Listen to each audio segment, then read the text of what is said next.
Ready to provide fair and constructive feedback for your clients on Upwork? In this video, I'll show you how to rate clients professionally while maintaining positive relationships and helping other freelancers make informed decisions. Welcome back to Guide with Samuel. Leaving client feedback is an important part of the Upwork ecosystem. It helps maintain quality standards and guides other freelancers while recognizing great clients. Let me show you how to do it effectively. First, wait for the client to initiate feedback or end the contract. Once a contract is ended, you'll have 14 days to provide your feedback. You'll receive a notification prompting you to leave your review. Access the feedback system through your My Jobs page. Find the completed contract and click Leave Feedback, or look for the notification in your messages. The system will guide you through the rating process step by step. Rate different aspects objectively, including payment promptness, clarity of instructions, communication, and overall professionalism. Be honest but fair. Consider the entire working relationship rather than isolated incidents. Write constructive comments that focus on facts and specific experiences. Instead of "great client," try "provided clear briefs and gave timely feedback,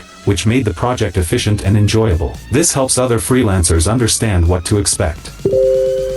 A crucial pro tip: your detailed comments are public, but your star ratings are private unless the client also leaves feedback. Consider waiting 24 hours before submitting to ensure your feedback is thoughtful rather than emotional. Always maintain professionalism, even if the experience wasn't ideal. And just like that, you've contributed to Upwork's community while maintaining professional standards. Thoughtful client feedback helps everyone in the ecosystem work better together. If this guide helps you provide better client ratings, please give it a like. What qualities do you value most when rating clients? Share your priorities in the comments below. To complete our Upwork Mastery series, subscribe for our final video on how to send work files on Upwork. Thanks for watching.